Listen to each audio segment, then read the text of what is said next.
खरं तर कुठलाही राजकीय पक्ष याच्यात इलेक्शन हा त्याचा एक हाय पॉइंट असतो आणि सगळेच राजकीय पक्ष इलेक्शनसाठी नेहमी सज्जच असतात आणि हे इलेक्शन आणखीन महत्वाचं आहे. याचं कारण असं की महाराष्ट्रात राजकीय परिस्थिती अतिशय गंभीर आणि चिंताजनक आहे.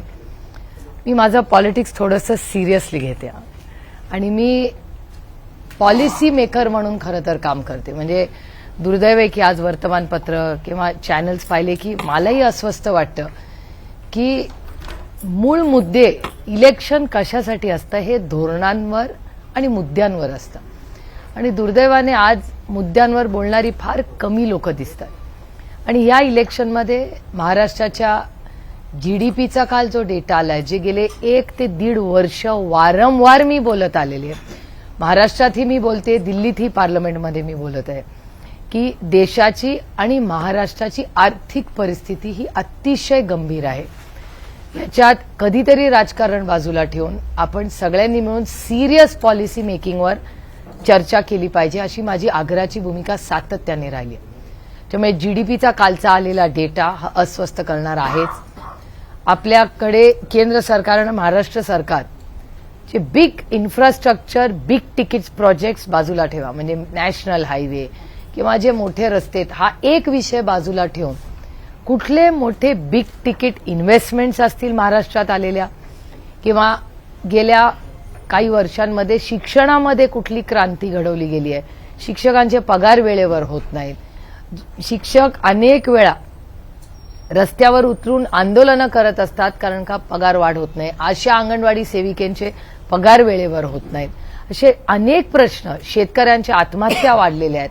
सोयाबीन, कपास, दूध, कांदा ह्याला भाव मिळत नाही आणि कांद्यावर सगळ्यात जास्त पार्लमेंटमधून कोण लढलं असेल तर ती मी आहे. माझी आणि पियुष गोयल यांची रोज लढाई व्हायची, रोज, की कांद्याला भाव हा तुम्ही दिलाच पाहिजे. तुमची पॉलिसी चुकते. 40% टॅक्स तुम्ही लावताय.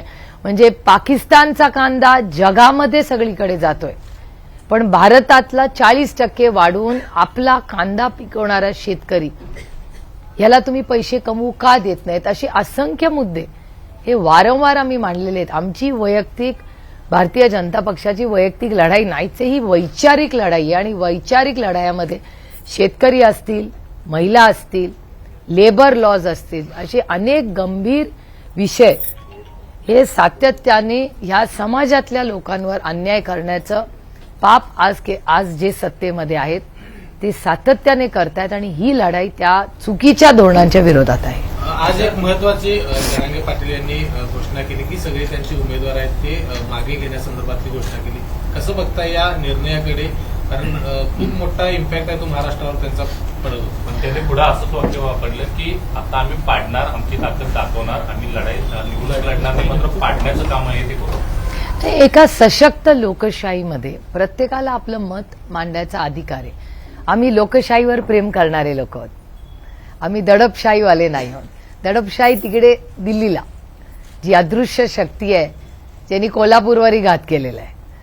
पण आम्ही कितीही तो कठीण असेल किंवा कितीही लढाई अवघड वाटत असेल तरी अर्थातच महाराष्ट्राच्या या मातीत आणि कोल्हापूरला म्हणजे जिथे शाहू महाराज, ताराराणी अशा योद्ध्यांचा इतिहास ह्याच मातीतून तर आम्हाला प्रेरणा देणार आहे.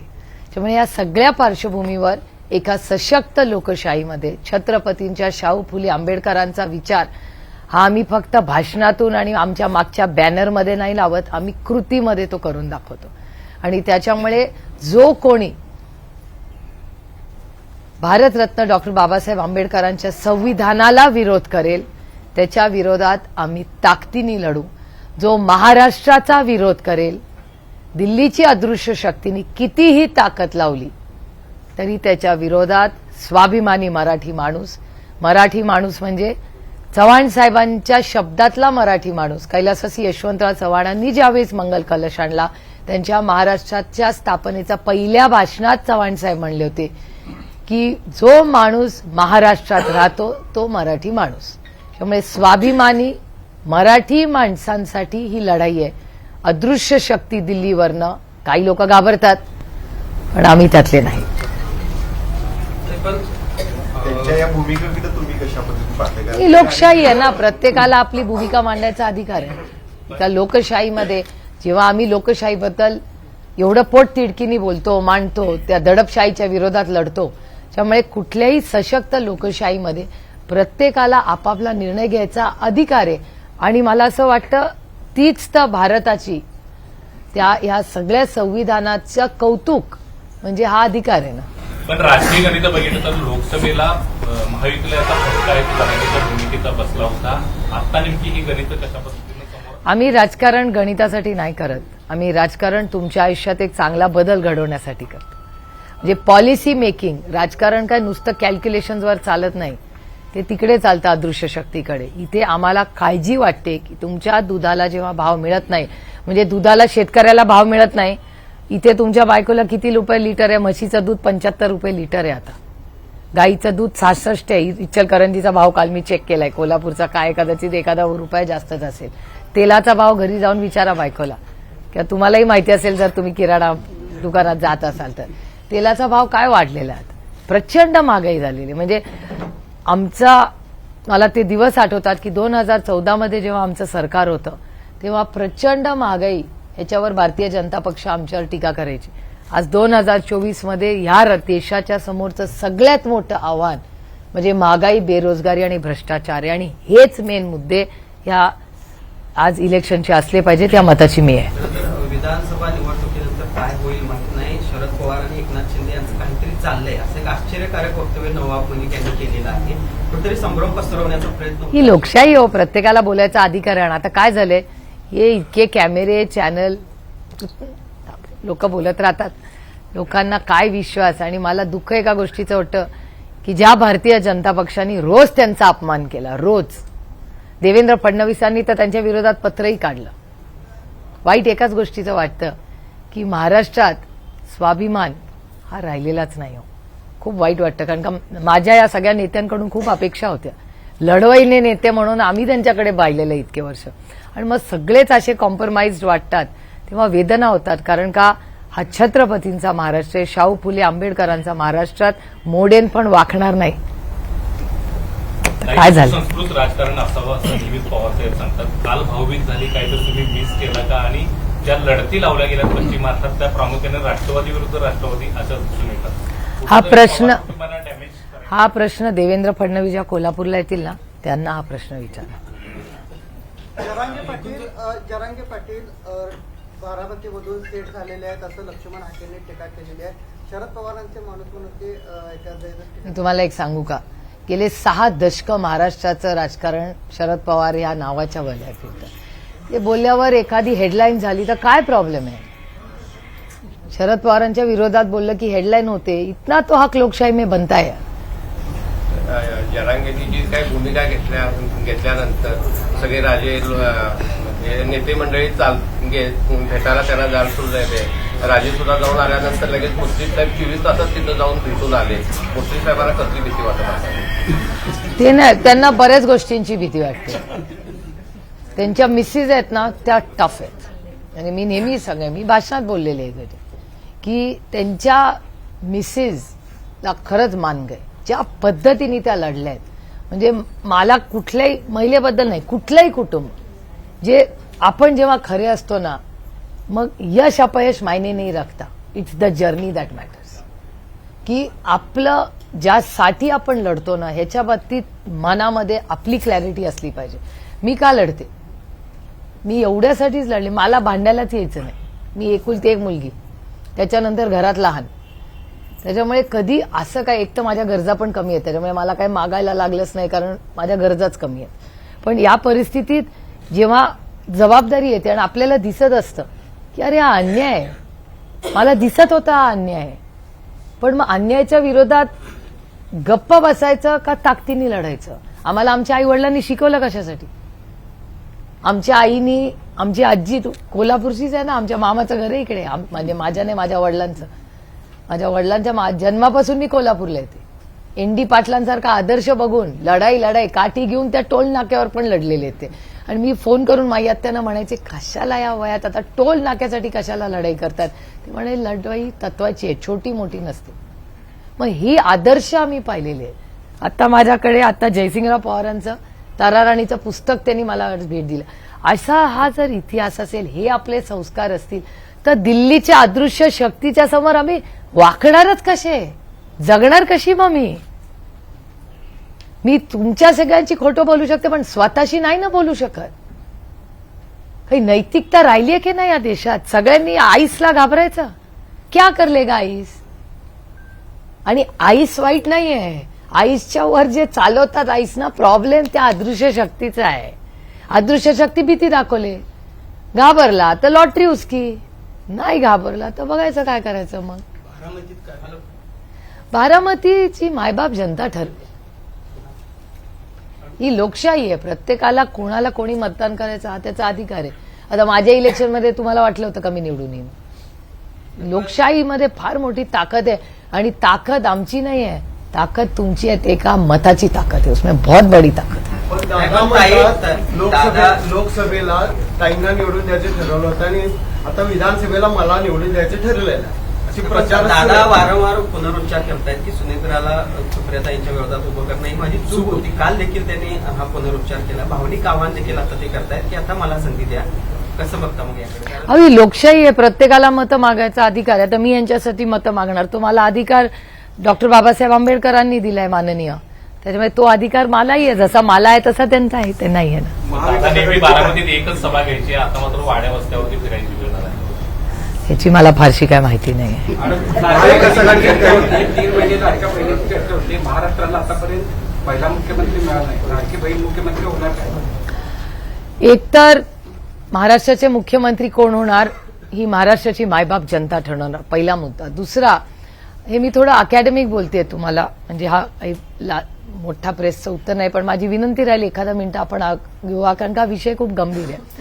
जेवढं आपण आयुष्यात यशस्वी होतो, वर जातो, तेवढं ती जागा नॅरो होत जाते. म्हणजे आता तुमचा एडिटर असेल, तिथे खूप एकलपणा असतो तिथे, आणि तो नेता असतो. मग त्याच्यात महिला किंवा पुरुष या जेंडरमध्ये आपण अडकत नाही.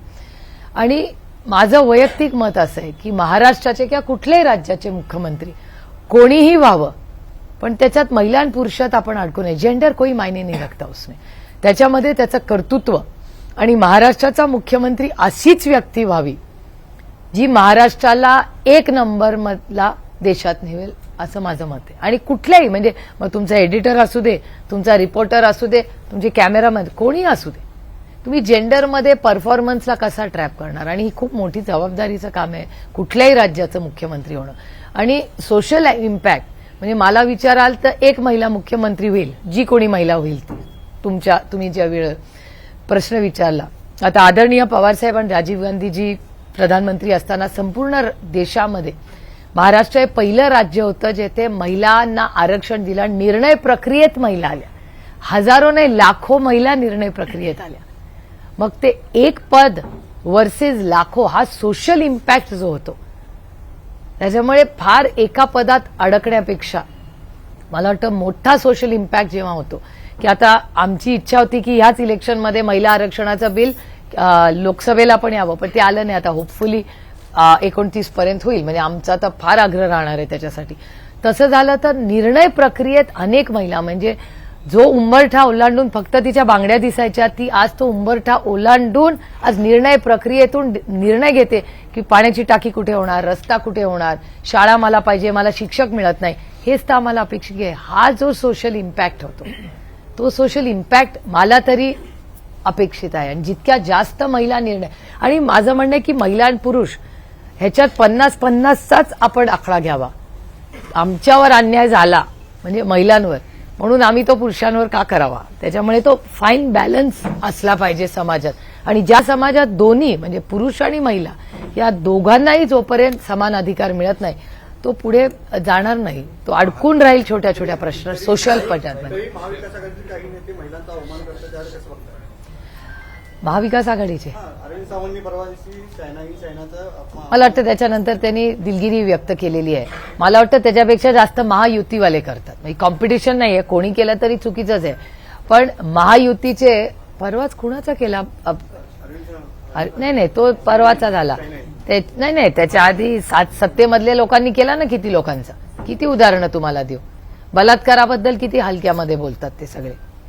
त्याच्यामुळे आणि या तुमच्याच चॅनलवर बघते, मग युती असेल आघाडी असेल, ह्या दोन्ही अनेक उदाहरणं दोन्ही बाजूची अशी आहेत. आणि दुर्दैव असं आहे की या राज्याचं जे नेतृत्व आहे ते याच्यावर काहीच बोलत नाही. जया थोरात, जयाचं सगळ्यात मोठं उदाहरण तुम्ही विसरला. जया थोराताबद्दल ज्या चुकीच्या पद्धतीने भारतीय जनता पक्षाचे नेते बोलले, त्याच्यानंतर भारतीय जनता पक्षातल्या एकाही माणसाला वाटलं नाही की आपण दिलगिरी व्यक्त करी. अरविंद सावंतांच्याकडून चूक झाली, मी दिलगिरी व्यक्त करीन, मला त्याच्यात काही कमीपणा वाटत नाही. चूक झाली असेल तर मान्य करावी, जी अरविंद सावंतांनी केली.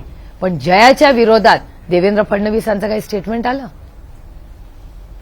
मग जर तुम्ही महिलांच्या बद्दल तुमची एवढी बहीण लाडकी झाली आहे लोकसभेनंतर, लोकसभेच्या आधी बहिणी लाडक्या नव्हत्या, लाडक्या लोकसभेच्या रिझल्ट नंतर झाल्या, तर मग जया थोरातच्या बाबतीत, जयाच्या बाबतीत का नाही देवेंद्र फडणवीसांनी माफी मागितली?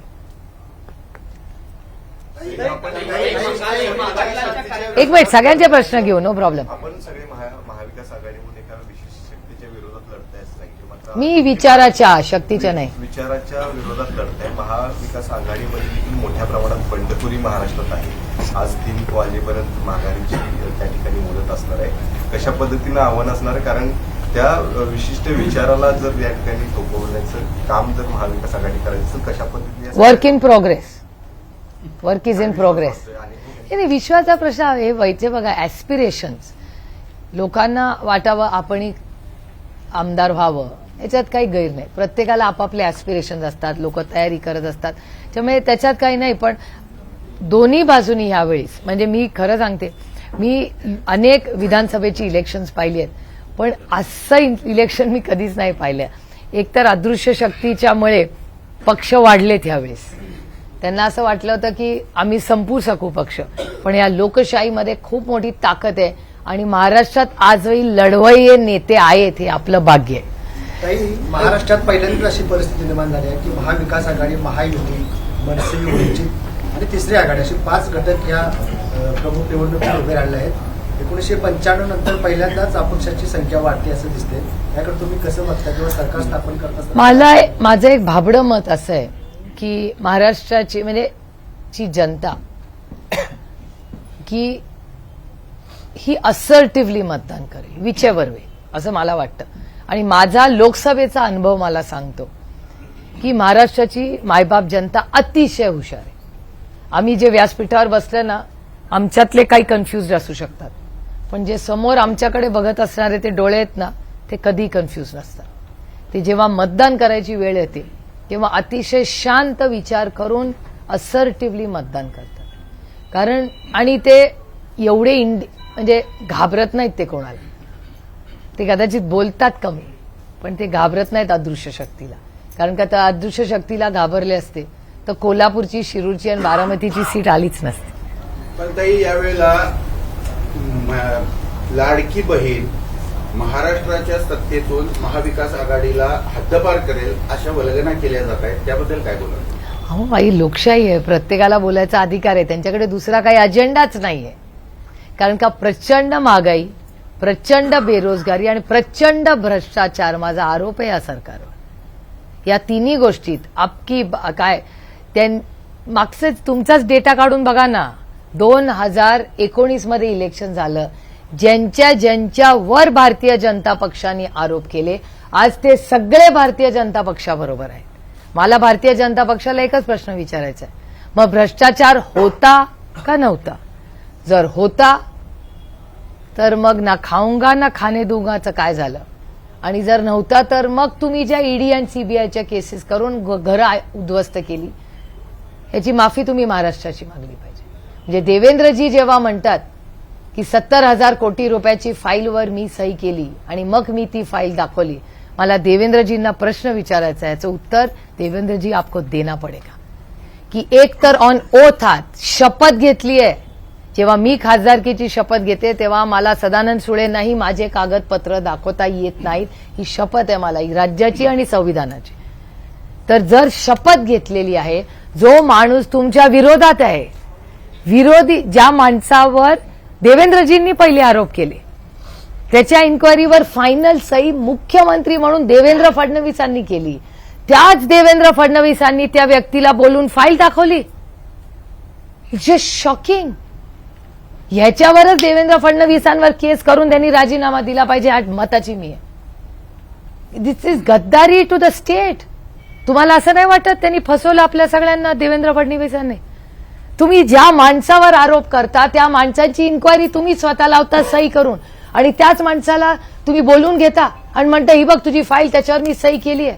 मग आरोप केले तेव्हा काय पोझिशनने तुम्ही आरोप केले? आणि परवा तुमच्याच चॅनलवर देवेंद्र फडणवीस म्हणाले की आरटीआय मध्ये सगळे कागदपत्र आहेत. याचा अर्थ आम्ही काय काढायचा? देवेंद्रजी को जवाब देना पडेगा. त्यांनी फसवलं या राज्यातल्या प्रत्येक नागरिकांवर, ज्यांनी त्यांना मुख्यमंत्री म्हणून त्या पदावर बसवलं आणि त्यांचा मान सन्मान केला. त्यांना उत्तर आज द्यावंच लागेल देवेंद्र फडणवीसांना आणि भारतीय जनता पक्षाला. तुमच्या लिडरशिपनी धोका दिलाय महाराष्ट्राच्या मायबाप जनतेला. माझी लढाई अशीच आहे वैयक्तिक. माझी काही देवेंद्र फडणवीसांची कडे जबाबदार माझा वेळ नाही. एक मोठे नेते होते, माझ्याही अपेक्षा होत्या त्यांच्याकडून. एक युवा नेता महाराष्ट्राचा मुख्यमंत्री झाला, मलाही वाटायचं की चांगलं काहीतरी करतील. पण तुम्ही मला सांगा की तुम्ही ज्या फाईलवर सही करता ती फाईल तुम्ही विरोधी पक्षाच्या माणसाला दाखवलीच कशी? On what grounds? इसका जवाब उसको देना पडेगा. तुम्ही म्हणताय गोपनीयतेचा भंग होतोय, दुसऱ्या बाजूला फोन टॅपिंगचा सुद्धा आरोप करताय. मग त्यावेळी नेमकं चाललं होतं काय? ह्याचं उत्तर देवेंद्र फडणवीसांना कोल्हापूरला आल्यावर विचारा. मी तर रोज विचारते. पण ताई, विरोधी पक्ष म्हणून तुम्ही लोक शांत का बसला? मी कुठे शांत? मी रोज बोलते त्याच्या विरोधात, रोज रोज रोज. आणि मी हा प्रश्न सोडणार नाहीये. याचं कारण असं, जेव्हा जेव्हा महाराष्ट्राचा इतिहास लिहिला जाईल या गोष्टी मायने रखताय. एक राज्याचा मुख्यमंत्री जो आरोप करतो, तो फाईल्स दाखवतो विरोधी पक्षाला, हे योग्य वाटतं तुम्हाला? अरे काही नैतिकता राहिली की नाही या देशात आणि राज्यात? विरोधी पक्ष फोडा, इन्कम टॅक्स, सीबीआय, ईडी सगळं करून लोकांचे आयुष्य उद्ध्वस्त करता. पण ज्या लोकांच्या मतांवर तुम्ही निवडून आलाय त्यांच्याशी तरी गद्दारी करू नका. त्यांची संरक्षण वाढील. त्याच्याऐवजी त्यातले 2 पोलीस आमच्या महिला सुरक्षितता द्या. माझ्या नाही, या राज्याच्या महिला. पण ताई, जे गेले ते म्हणतात की आम्ही विकासासाठी गेलो, राज्याच्या विकासासाठी गेलो. आता data speaks louder than words ना. प्रत्येकाचा हिशोब काढा ना डेटाचा. कुठला विकास कोणाचा किती झालाय तो डेटा. मी कधी बिना डेटाची बोलत नाही. मी कधी आरोपच कोणावर करत नाही. मग ह्यांनी पैसे असलं भानगड मी काय करत नाही. मी काय देवेंद्र फडणवीसांचे काही भाषण करत नाही. मला क्रेडिबिलिटी आहे. माझी इच्छा नाही 10 वर्षांनी त्यांनी येऊन माझ्याबद्दल असं बोलावं. कारण का आपण काय, आम्ही लोकप्रतिनिधी आहोत. आम्ही काय त्यांच्यावर आरोप करण्यासाठी मी कोल्हापूरला आले नाही.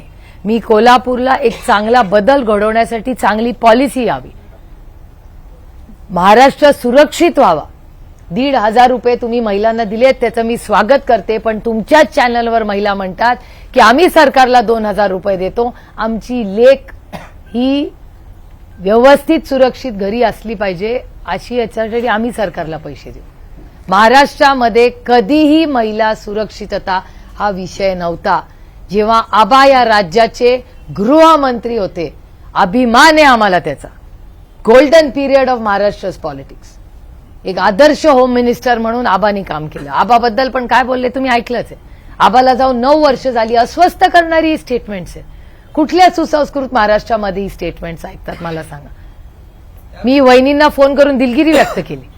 कारण का अस्वस्थ करा. अहो कितीही आपलं टोकाचं राजकारण असलं तरी आपल्यावरचे संस्कार आहेत का नाही काय? काल रोहित पाटलांच्या कार्यकर्त्यावर गुन्हा देखील दाखल झालेला आहे. पैसे वाटल्याचा आरोप त्यांच्यावर केला. मला एक सांगावं. आपण आबांच्या कामाचं नेहमीच कौतुक करतो. रोहित पाटलांच्या कामाचं देखील तुम्ही नेहमीच कौतुक करतो. मला वाटतं का अशा पद्धतीने? अरे हास्यास्पद आहे. त्यांना बोलायला काहीच नाही राहिले. पैसे आता अजून विड्रॉल झाले नाहीत. कुठलं वाटप? काय बोलताय? इतनी तर दुनिया हम सबने देखी आहे. हास्यास्पद आहे. तुम्हाला पण फनी वाटते. एक तर मी हे ऑन रेकॉर्ड म्हणते, रोहित पाटील RR पाटलांचा मुलगा आहे. तो कधीही भ्रष्टाचार करणार नाही आणि तो कधी पैसे, त्याच्याकडे पैसे वाटायला असले तर पाहिजेत. असलं गलिच्छ राजकारण आम्ही केलं नाही आणि कधी करणारही नाही. ज्यांच्याकडे जास्त झालेत ना त्यांना असल्या आयडिया सुचतात. आणि आर पाटलाच्या पोराला पैशासाठी आणि मतासाठी कधी चुकीचं काम करण्याची वेळच येणार नाही, कारण का तो मुलगा कष्टाळू आहे आणि आबाचा मुलगा आहे आणि सुमन वहिनींचा मुलगा आहे. हे आरोप करणाऱ्यांनी विसरू नये. किती गलिच्छ झाल्या आपल्या वयाच्या मुलाच्या विरोधात असल्या भाषणं कोण करतं काय. कोल्हापूर जिल्ह्यामध्ये सर्वाधिक एक लक्षवेधी लढत म्हणजे असर मुश्रीफ विरुद्ध समजत आपण त्या लढतीकडे कसं बघताय? मी खूप स्वाभिमानाने ती घेते.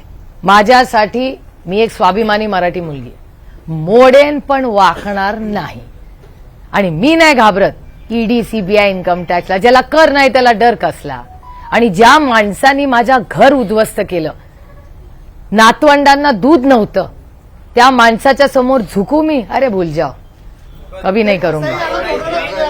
त्याच्यामुळे मला असं वाटतं भारतीय जनता पक्ष एजन्सीचा वापर करून ज्या पद्धतीने लोकांना घाबरवतात ना, त्याचा माझा विरोध आहे. माझा एजन्सीज वाईट नाही आहेत, एजन्सीज चांगल्या आहे. एजन्सी चालवणाऱ्यांचा प्रॉब्लेम आहे. आणि अदृश्य शक्तीला वाटतं की मराठी माणूस घाबरेल. लोकसभेत दाखवलं ना मराठी माणसांनी, अदृश्य शक्तीला कोणी या राज्यात घाबरत नाही. पिंपरी चिंचवडच्या मेळाव्याला गेलेला होता. त्या मेळाव्यानंतर हसन मुश्रीफांनी घोषणा केली की सुप्रियाताईंनी अशा हरामखोर प्रवृत्तीच्या कार्यक्रमाला जायला नको पाहिजे होतं. त्यानंतर देखील एक दोन वक्तव्य अशी हसन मुश्रीफ यांची आली की थोडीशी हे होती. कसं बघताय याकडे? म्हणजे पद्धतीने मी तुम्हाला खरं सांगू, माझ्या कुटुंबांनी माझ्यावर जे संस्कार केले, मी मगाशी म्हणले तसे, मी एक मराठी मुलगी आहे. त्याच्यामुळे म्हणजे असे शब्द ऐकणंही जर माझ्या आईला कळलं ना तर माझी आई माझ्यावर फार नाराज होईल. हे आमचे संस्कारच नाही आहे. आणि भारतीय जनता पक्ष आणि त्यांच्या बरोबरचे मित्रपक्ष, त्यांची भाषा म्हणजे जयाबद्दल केलेलं वक्तव्य, आता तुम्ही म्हणताय ते केलेलं वक्तव्य अतिशय दुर्दैवी आणि वाईट असं. एखाद्याची चूक, शेवटी माणसं आहेत आपण, चूक होऊ शकतो. चूक झाल्यावर दिलगिरी व्यक्त करणं त्याच्यात काय मला कमीपणा वाटत नाही. पण भारतीय जनता पक्ष आणि त्यांचे मित्रपक्ष सातत्याने महिला, स्वतःच्या विरोधातल्या उमेदवारांबद्दल इतका पातळी सोडून बोलतात, पण त्याच्यात कधी रिग्रेट नसतो. हे दुर्दैव आहे. आणि मला आश्चर्य एकाचं वाटतं की ज्या लोकांबरोबर आपण इतक्या वर्ष चांगल्या पद्धतीने काम केलं, काय त्यांनी त्या अदृश्य शक्तीने जादू केली आहे त्या लोकांवर, काय कळत नाही बाबा. हटवण्याची जी मागणी केलेली आहे त्याबद्दल पुढे काय झालेलं आहे? नाही, काँग्रेस पक्षाने त्याचा फॉलोअप चालू आहे. तर बघूया काय होतं. नाही, महाविकास आघाडीने आम्हालाही विनंती केली होती. त्याच्यानंतर आम्ही सगळे आता या इलेक्शनच्या गडबडीत इतके बिझी झालेलो आहोत. पण मला असं वाटतं जे व्हावं, रडीचा डाव होऊ नये. जे व्हावं ते पारदर्शकपणे व्हावं. हीच तर आपल्या देशाची ताकद आहे. अरे सबको दे रही हूं यार, आराम से. मी 6व्यांदा आमदार झालो तर मी आता उपमुख्यमंत्री होऊ शकतो. मला म्हणजे आता त्यांना उपमुख्यमंत्री पदाचे देखील आता स्वप्न पडू लागलेत वाटतं. हा प्रश्न त्यांच्या पक्षाचे सगळे नेते येतील ना त्यांना विचारा, कारण का त्यांच्या पक्षाचा अंतर्गत पक्ष आहे तो. काय खाव करेन. माझ्या शुभेच्छा आहेत. अरे देते एक मिनिट. त्यामुळे शरद पवार मला आशीर्वाद देतील आणि जयंत पाटलांना गुरुदक्षिणा कसली? मी 28 वर्ष त्या पक्षात राहिलो. काही ना काही गुरुदक्षिणा मी दिलेल्या आहे. कसली?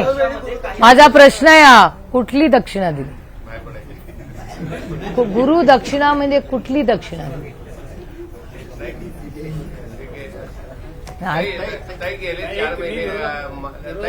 एक मिनिट. सत्तेपर्यंत जायला कुठे प्लस पॉईंट आहे? माझे मेरी सुप्रिया सुले की सबसे बड़ी ताकत मेरी ईमानदारी है. मी जेव्हा आमचं सरकार येईल ना तेव्हा 5 पॉइंट प्रोग्राम हे सगळं रेकॉर्ड करून ठेवा तुम्ही. पहिलं आमचं सरकार ईमानदार असेल. तुमचे खड्डे में रस्ते में खड्डे वो नहीं होगा, पहिला मुद्दा. दुसरा मुद्दा, ह्या राज्यातल्या प्रत्येक युवक आणि युवतीला चांगलं दर्जाचं शिक्षण द्यायची जबाबदारी आमच्या सरकारची असेल. तिसरं, आरोग्य सेवा या तुम्हाला चांगल्या दर्जाच्याच प्रत्येक हॉस्पिटलमध्ये एक्सपायर झालेली औषधं मिळणार नाही जशी आता मिळत आहेत तशी. अशाची खेळवाड आम्ही करणार नाही. चौथी गोष्ट, या राज्यातली फक्त लेक नाही, मुलगा असला तरी त्याची सुरक्षिततेची जबाबदारी आमचं सरकार घेईल. जेव्हा कैलासवासी आर पाटील या राज्याचे उपमुख्यमंत्री आणि होम मिनिस्टर होते तेव्हा क्राईम किती कमी होता या राज्यामध्ये? केलं होतं ना त्यांनी. कारण का या राज्यातले पोलीस अतिशय चांगले आणि या राज्यात बेरोजगारीचा जो प्रश्न आता प्रचंड राज्यात नाही देशात आहे. सगळ्या सरकारच्या परीक्षा वेळेवर होतील आणि पेपर लीक होणार नाही. सविस्तर परीक्षा होतील आणि red carpet treatment for investments. जेव्हा कैलासवासी यशवंतराव चव्हाण साहेबांनी एमआयडीसीज काढल्या, नंतर वसंतदादांच्या प्रयत्नातून त्या पुढे गेल्या, नंतर आदरणीय पवार साहेबांची, नाईक साहेब असतील, सुधाकर नाईक साहेब असतील, सिनियर नाईक साहेब असतील, त्याच्यानंतर विलासराव देशमुख साहेब असतील, या सगळ्यांचा प्रत्येकाचा शिंदे साहेब, सुशीलकुमार शिंदे साहेब, अनेक मोठे नेते आणि मुख्यमंत्री उपमुख्यमंत्री या राज्यात होऊन गेले. प्रत्येकाचं एक कॉन्ट्रीब्युशन आहे आणि प्रत्येकाने इन्व्हेस्टमेंट्स आणल्या, इन्व्हेस्टमेंट्स आल्या. इथेही तुमच्या कोल्हापूरला आले की एमआयडीसी बघताना मी जेव्हा मेन अँड पिस्टन्स बघते, हे बघते, ते आनंद वाटतो आम्हाला हे बघताना की ह्या सगळ्या मोठ्या कंपनी जर इथे आल्या, इथे रोजगार मिळतो लोकांना. किर्लोस्करांच्या मोठ्या इन्व्हेस्टमेंट्स इथे आहेत. त्यामुळे इन्व्हेस्टमेंट फ्रेंडली ऍटमॉस्फिअर. आम्ही हे बघा, आई आणि मावशी एकच असतात. दुसऱ्या राज्यात गेलेल्याचं दुःख नाही, पण जर मेरिटवर मी पास झाले असेल तर तो महाराष्ट्राच्या लोकांचा अधिकार नाही का नोकऱ्यांचा? फॉक्सकॉन सारखी इन्व्हेस्टमेंट ज्याच्यात 2 लाख नोकऱ्या महाराष्ट्रात येणार होत्या, का दुसऱ्या राज्यात गेल्या?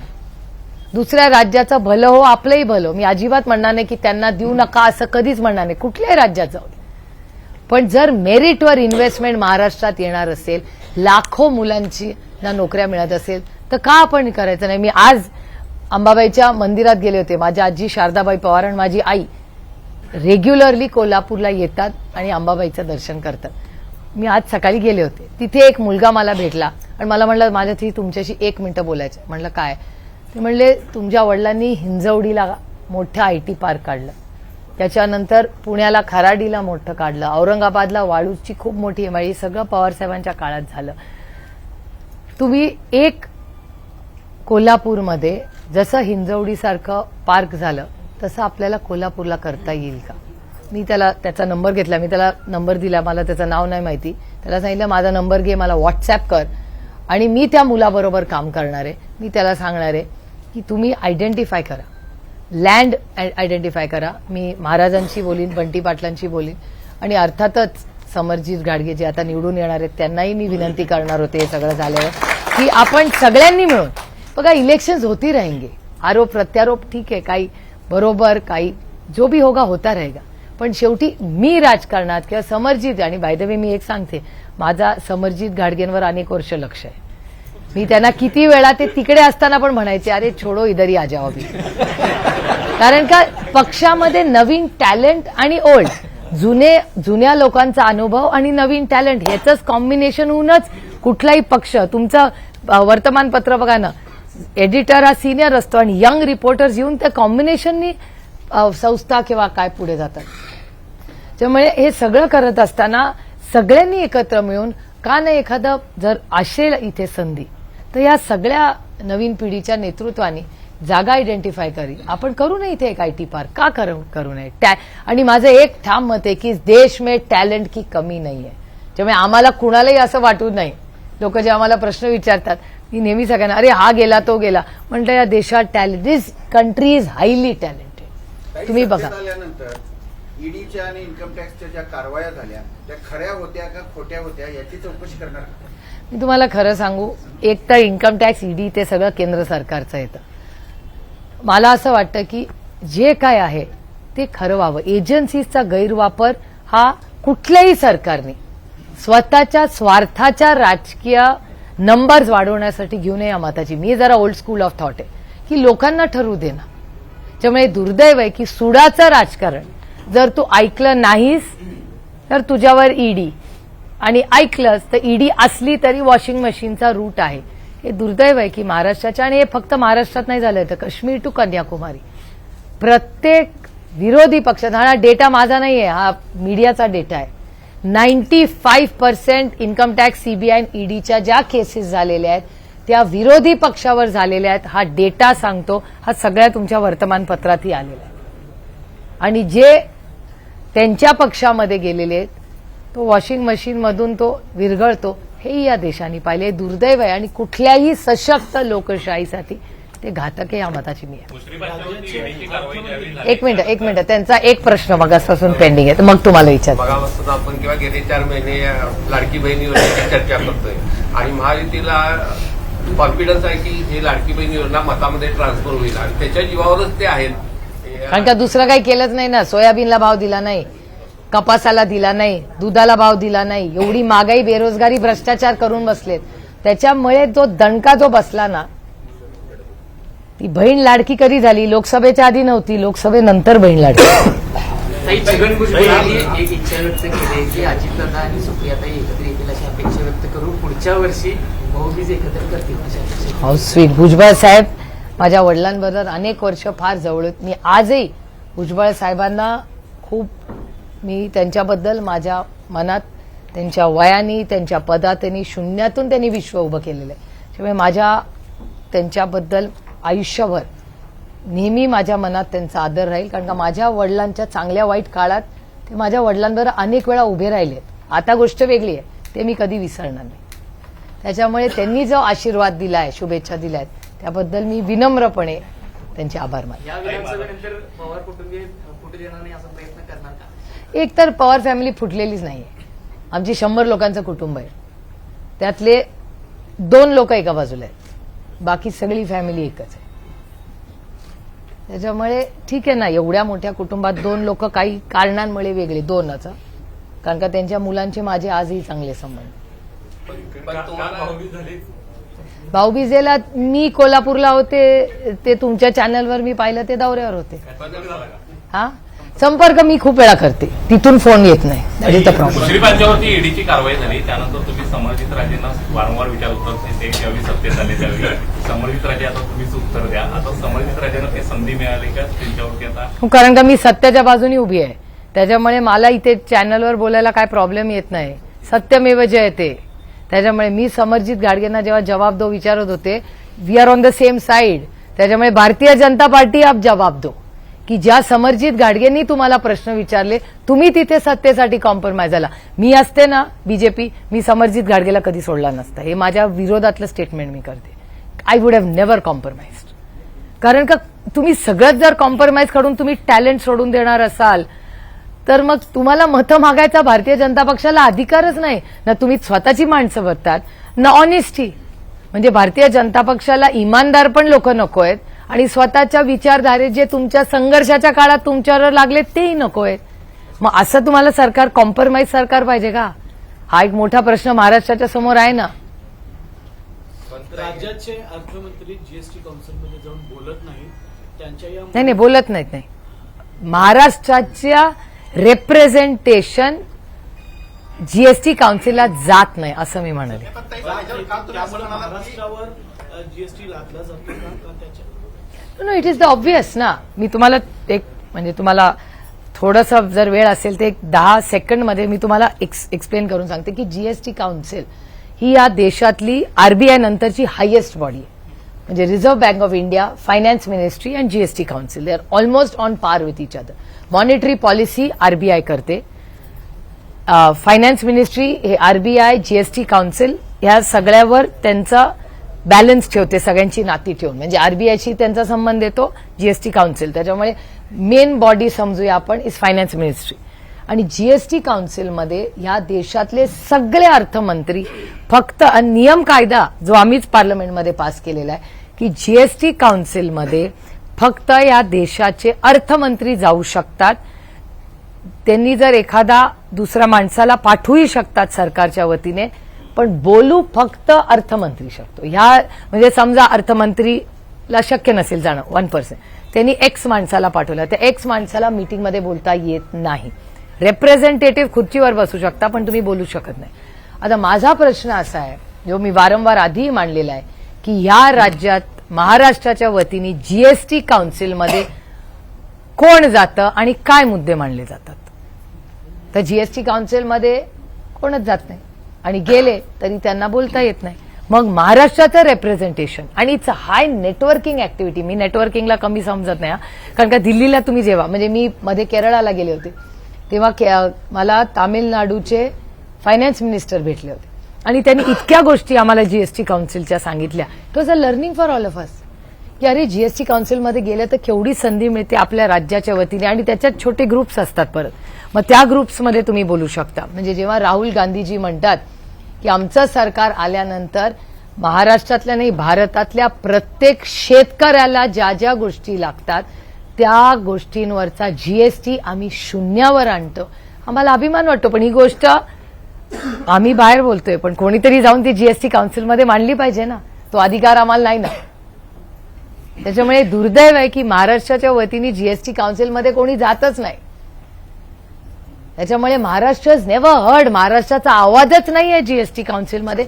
हे खूप अस्वस्थ करणारी गोष्ट आहे. टीका नाही आहे, ही अस्वस्थ करणारी गोष्ट आहे. जीएसटीचं रद्द करायचा अधिकार केंद्र शासनात असताना तुम्ही असं म्हणाल की राज्यामध्ये महाविकास सरकार आलं की शेती आणि शेतीचे संबंधित मी म्हणले राहुल गांधी नाही, मी आता बोलले ना मी की राहुल गांधी असं म्हणाले. तर दोन गोष्टी आहेत. आमचं सरकार आल्यावर केंद्रात आम्ही जीएसटी काउन्सिलमध्ये पार्टीच असणार ना आम्ही, त्यामुळे बोलणार आहोत आमचाच फायनान्स मिनिस्टर लीड करेल ती एक. आणि दुसरी गोष्ट, आमचं सरकार आल्यानंतर आमचा जो अर्थमंत्री असेल तो दिल्लीला जाऊन बोलेलाच ना जीएसटी काउन्सिलमध्ये की बाबा हे सगळं रद्द करा आणि मग आम्ही जाऊन लॉबी करू. आम्ही जाऊन राज्यांच्या बाकीच्या राज्यांना जाऊन भेटून येऊ की बाबांनो आपण सगळे मिळून एक दबाव तंत्र करू की शेतकऱ्यांना हे जीएसटी माफ करा. करू शकता. अरे करने के लिए बहुत है, करने के लिए वहां जाना चाहिए, बस that is important. It's the first food in the door. मूल शाळेत घातल्यावरच पहिलं येईल ना.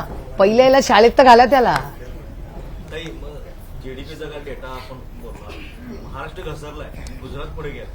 नाही, माझं काय म्हणणं आहे, मी हे खूप प्रांजळपणे तुम्हाला म्हणते की दुसऱ्याच्या मुलाला जास्त मार्क पडले म्हणून आपण का वाईट वाटू. उसका भला हो अपना भी भला हो ना.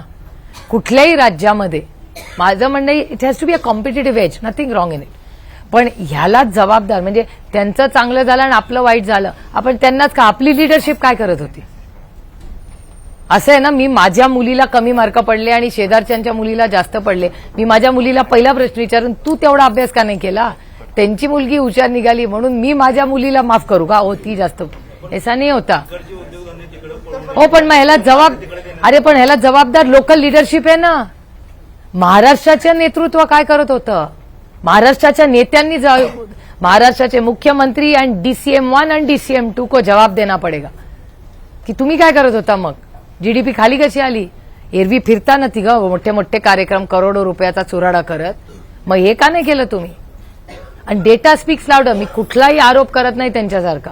मी डेटा बेस्ड एव्हिडन्सनीच भाषण करते किंवा मी मुद्दे घेते. आज उमेदवारी माघार घेण्याचा शेवटचा दिवस आहे. उद्यानंतर प्रचाराचा शुभारंभ होतोय. महायुती कुठेतरी कोल्हापूरमध्ये आपल्या सगळ्या प्रचाराचा शुभारंभ महायुतीचा कोल्हापुरातून होणार आहे. गेल्या काही दिवसातल्या किंवा काही महिन्यातल्या घटना बघितल्या तर कोल्हापूरवर जास्त भाजप आणि महायुतीचं लक्ष दिसतंय आणि त्या अनुषंगानं आता प्रचाराचा शुभारंभ देखील कोल्हापूरमधून होतो. कसं बघता याकडे अपेक्षित यश मिळेल असं वाटतं का. नाही, हे बघा मी एका सशक्त लोकशाहीवर विश्वास ठेवणार आहे. त्याच्यामुळे महाराष्ट्राची मायबाप जनता ठरवेल आणि अर्थातच अंबाबाईचा आपण आशीर्वाद घेणं ही चांगलीच गोष्ट आहे. त्यांना जर वाटत असेल अतिथी देवो भव, सगळ्यांचं स्वागत केलंच पाहिजे. आपले संस्कार आहेत की पाहुण्याचं स्वागत केलं हवं. पाहुण्याचं स्वागत करायचं, त्याचं सगळं मान सन्मान करायचा आणि मग पाहुण्यांनी जेव्हा जेव्हा राज्याच्या विधानसभा निवडणुका लागल्या तेव्हा पहिल्या महिला मुख्यमंत्री पदाबाबत चर्चा झालेली आहे. आता केवढ्या मोठं उत्तर दिलं ना मगाशी. केवढा लंबा चौडा उत्तर दिया उसका. पक्षाकडे ही क्षमता आहे असं वाटतं. हे बघा या देशामध्ये मी मगाशी म्हणले तशी टॅलेंटची कमी नाही. या देशात कुठेही सगळ्यांकडेच talent is very good in India. त्यामुळे टॅलेंटची कमतरता नाही या देशात. चला आत्ताच मला माझी आणि जयसिंगराव पवारांना मी गुरु मानते. ईव्हीएमवर संशय घेतलेला हॅक करता येते असं सांगितलं. त्याचबरोबर हरियाणामध्ये जी नुकतीच जी निवडणूक झाली त्यामध्ये पण 7 ते 8 जिल्ह्यामध्ये तो प्रभाव झाला असं सांगितलं. सतत दैनिक सामनामधून ही संजय राऊत यावर संशय घेत आहेत. आपण त्याकडे कसं पाहताय. खरं मला असं वाटतं सगळ्याच पक्षाची एक अकॅडमिक चर्चा त्याच्यावर झाली पाहिजे. या मताची मी आहे. बघा मीही त्याच ईव्हीएमवर अनेक वेळा निवडून आलेली आहे. त्याच्यामुळे सोयीप्रमाणे मग मला बोलणं हे संयुक्तिक होणार नाही, कारण का मी माझं राजकारण आणि माझे पॉलिटिक्स खूप गांभीर्याने घेते. त्याच्यामुळे माझी सरकारलाही विनंती राहील की, आणि हे एक भारत देश म्हणून आणि त्यातलं संविधान, इलेक्शन प्रोसेस, लार्जर पिक्चर म्हणून मी म्हणते की जर अशी चर्चा होत असेल तर सत्तेतल्या लोकांनी त्याची जबाबदारी घेतली पाहिजे आणि ह्याच्यावर एक अकॅडमिक मोठी चर्चासत्र दिलं पाहिजे. कारण हा फक्त आमच्या पिढीचा विचार नाहीये. एक कुठल्याही इलेक्शनचे इम्पॅक्ट हे अनेक पिढींवर होत असतात. त्यामुळे इलेक्शन आणि यश अपयश हे सगळं आपण थोडंसं गांभीर्याने घेतलं पाहिजे. सही जवाब देना पडेगा टॅगलाईन असेल का? काय जवाब जवाब देना पडेगा. देना तो पडेगा ही. लोकसभेला तुम्हाला पराभूत करण्यासाठी सुनेत्रा वहिनीला हक्क मागतोय महाराष्ट्र ऍक्च्युली. लोकसभेला पराभूत करण्यासाठी सुनेत्रा वहिनीला काय जमावलं काय कमावलं असं तुम्हाला वाटतं? मी राजकारण कमाव आणि दबावासाठी करत नाही. मी राजकारण आणि माझी नाती याच्यात खूप वेगळेपणा असतो. मी नात्यात राजकारण आणत नाही आणि राजकारणात नातं आणत नाही. कारण का माझं राजकारण मायबाप जनतेची सेवा आणि गुड पॉलिसी मेकिंगसाठी असतं. आणि म्हणून तुम्ही माझा पार्लमेंटरी परफॉर्मन्स बघता.